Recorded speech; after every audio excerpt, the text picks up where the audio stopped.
Nightwing 139, Dan Waters writing with DENYS COWAN on the art. So once again, another kind of very atmospheric story with some grisly stuff, and also a returning character from Dark Patterns, surprisingly, when Nightwing goes to the morgue. If you had to bet if I fist pumped while reading this, what would you have guessed? Yes. Yeah, absolutely. And then him referencing the weird things in Gotham that he had seen over the years. And I was like, oh, Waters, you guy, you. Oh yeah, it makes a ton of sense.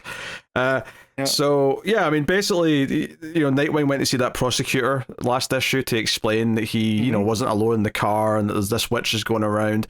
And this issue starts with this prosecutor the next morning doing a press conference saying that criminal Nightwing came to my office and tried to tell me that there was someone else. He is a villain. He should be turning himself in. If he's not here for his court date next week, we'll know he's a filthy liar. And I'm like, damn, we're really setting up just how much everyone's trying to turn against Nightwing in this story. Yeah, this lady ain't having it. She's like, there was no evidence that anybody else was in the car. Yeah. It's him. He's responsible. And again, I get where she's coming from because it seems crazy. It's like, yo, it's a witch. It's like, and it seems like he's not taking it as seriously. But as we find out throughout, Nightwing is weighing heavy on him throughout, this whole arc, and we see that Waters does that a great way later throughout. But yeah, where this builds to, it's called On the Waterfront. We find out that, that bridge that he was on, and it had disturbed some of the rivers that go around Bloodhaven. So it created different points. So now you have these bodies washing to different parts, and like they have this massive hands reaching up out of the water, which again, such ghostly with Sawyer looking over them, like they're reaching up at this bridge. It added this eeriness again that this arc has done so well with the DENYS COWAN art. Yeah, for sure. And there's this nice bit at the end of this scene where she's like, oh, like, he won't even know the names of the people who died on that accident that night. And then Nightwing, as he's like jumping away, his narration is just listing every name and who they were and why they were on the road that night. And it's just like, no, he does care. He does care about all of this. And then it gets into what the main story of the issue is that a bunch of dead bodies that are all kind of stuck together show up in the waterfront. That's what the name of the issue is. And like Maggie Sawyer's talking to their detectives about what's going on here and why this is. And basically the idea is that bodies that have either fallen in or been dumped in the water over the years, there's these natural points where the currents kind of collide and kind of keeps things in place. But once again, the construction of this big new highway involved redirecting some water flow and like changing some of the rivers and stuff in the city, and it's effectively turned up all this stuff that otherwise was being kept secret for all this time, just kind of naturally with the water flow. And all these bodies, many of which are very old, or show up, and they're all stuck together, and it's a super gnarly idea. And ultimately, Nightwing's like, look, I can't necessarily solve everything right now, but I want to go and help solve this. So he goes to the coroner, he finds this pile of corpses, which, after like a mandated like month or whatever it is, they'll just get burned. Like, they're not going to get solved, they're just going to get thrown away, because it's just, like the cops have got fresh cases they can actually maybe solve. They're not going to waste time on this. Cool. And there's a lot of identifying factors because of the process of essentially turning them into these statues from the water. It makes it difficult, so it's like not worth the time. However, mostly because of his guilt and mostly because he's Nightwing and who he was raised by, he's not going to let these people go unknown. Yeah, and he talks a lot about how like, oh, their skin turns to this after all this time, between like the time and also the water and what's in the water and all that. But as he's investigating, like, that character, the doctor from Dark Patterns shows up. There you go, that's the one. I never remembered his name when I read that book. I'm not going to remember it now. But he shows up and basically pitches in when he realizes why Nightwing's here and what he's doing. He starts working with Nightwing, and like the passage of time didn't necessarily seem that clear at first, but eventually, like, they say that Nightwing's been there for like 36 hours or something like that. It's like he's there for a long time. And notably, they basically deduce who every body is and why they were there. Some went missing, some were like, crime members or something that got killed by rivals, and there's ultimately just one that they can't identify by the end. Someone who they just cannot explain, but the rest of them, they're like, Nightwing's able to figure out why they're there.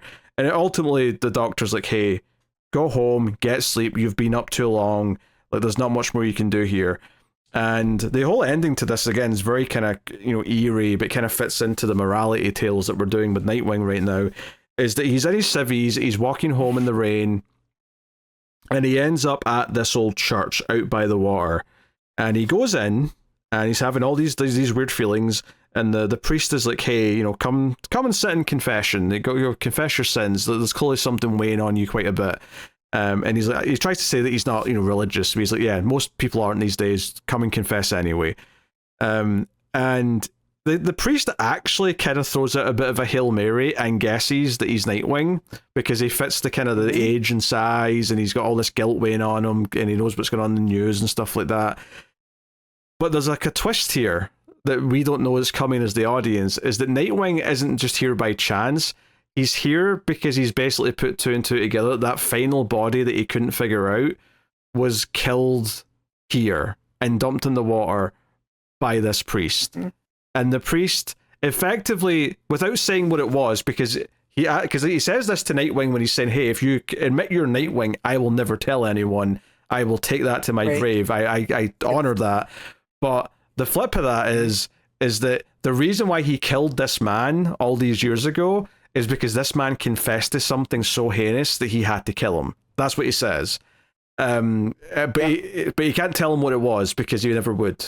That's sacred to him. He's bonded by the same sacrament that he would made with Nightwing, where he can't say that he's Dick Grayson, right? Yeah. Same thing, Also, that the wounds that were on the hand with it, but he can't figure out what happened to this guy is there's these wounds on the hand that are concurrent with the wounds on the face.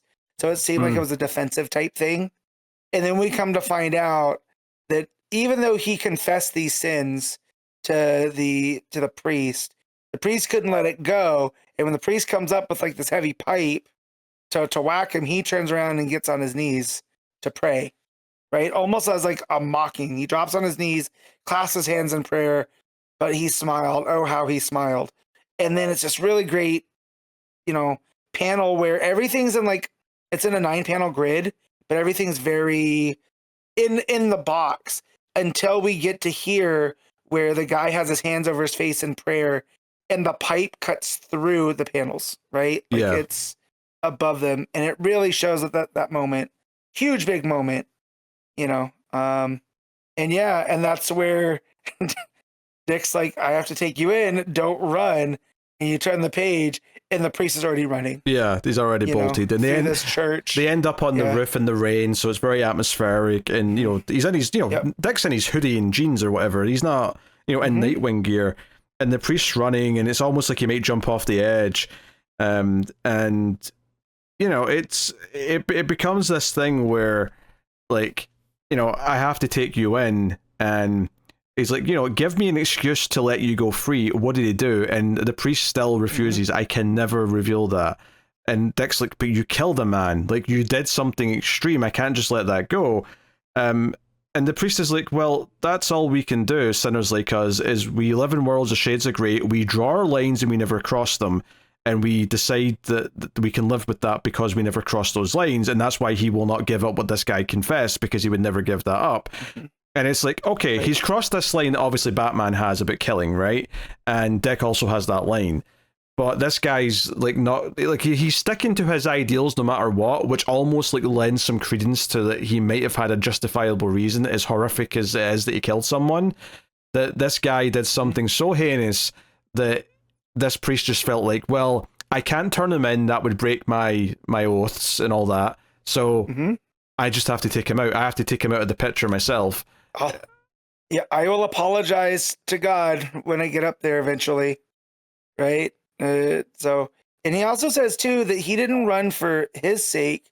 He ran because of all the people that attend that church, right? It's a small group, but they're his group and they need him, right? So if he goes to jail, who knows what happens with them, And it does. It puts Nightwing into this corner where it's like, well, what is more right? And there's no answer. Is it bringing this guy in? At the end of the issue, there's no conclusion to it. He just says what happens next, and Dick stands there in the rain, not really sure what to do, and it ends ambiguously.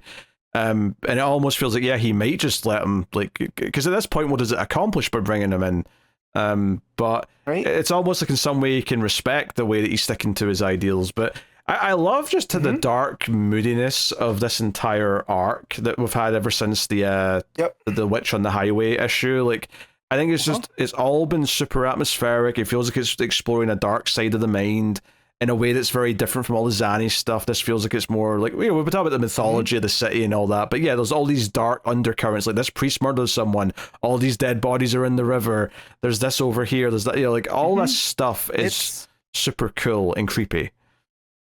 Yeah, it's all like urban folklore that he's playing with now. Where the Zanny was like, cosmic horror, what lies in what lies out of the range that you can't see. But versus this is all stuff that you can see, but it's like, and it all comes from people. So it adds to this like layer that's a little bit different, but still. Like the Zanny was all about ideas. This is more about building up Bloodhaven as a city with its own lore, and like it's really fleshing out what the city of Bloodhaven feels like in a really cool way. It's not just as a bunch of crime bosses, which it has been in the past, and that was fine at the time for what it was.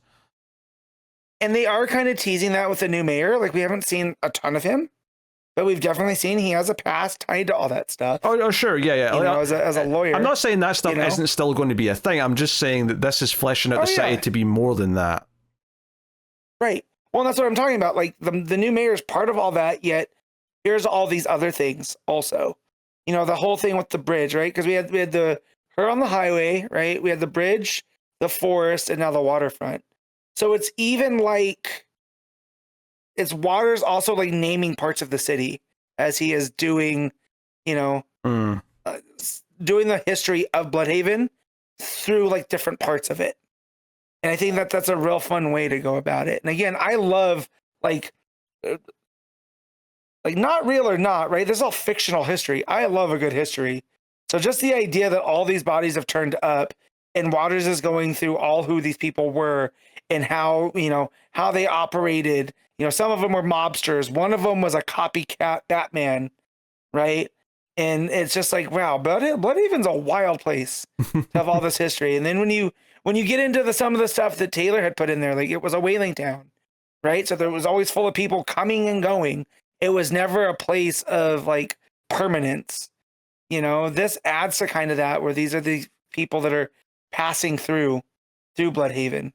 And yeah, man, Waters has a real way between this and like Dark Patterns with exploring these like mythologies without going too far, right? They're always within like the realm of things. Like, I always think back to the Scarface Towers story, which is one of my favorite things Waters has ever done. And he made it believable that the ventriloquist could take over a building. And it was all just through people's perceptions of things, right? There was no like sinister force doing all of this, right? It was someone that was broken and reacting to things, but Waters leaves the door open just a little bit that it might have been some evil entity doing all that. And that's like with the prosecutor, I don't care if there's a witch or not a witch. He's still responsible for the death of all these people. I need Nightwing to be brought in, right? And we think of it like that, it makes sense, especially with what Bloodhaven was. So yeah, Waters has a way with these stories, and I already love Nightwing as a character, so for him to flesh out this city and make it feel like not as equal to Gotham, but as rich, right? Starting to get to know all of these like areas of the town and stuff. It's a real fun way to go through approaching the character. Yeah. It's good stuff. I mean, I think the atmosphere's just been great here, and it's just added a whole different dimension. And it's also working that Babs isn't around here. And he even mentions that in the issue, like, this is the point where she's telling me to get my chin up, but she ain't here right now. So this is we're really doing the Dark Night of the Soul of Nightwing right now, questioning himself and facing the dark side of the city. I love how like just dipped into the horror like side of things that it is right now. It's really cool. So no, this is one of the books I look forward to the most every month right now. It has been for a long time, to be fair. But that is Nightwing. What are you giving it, Matt? I'm gonna give this issue a 8.5. Okay.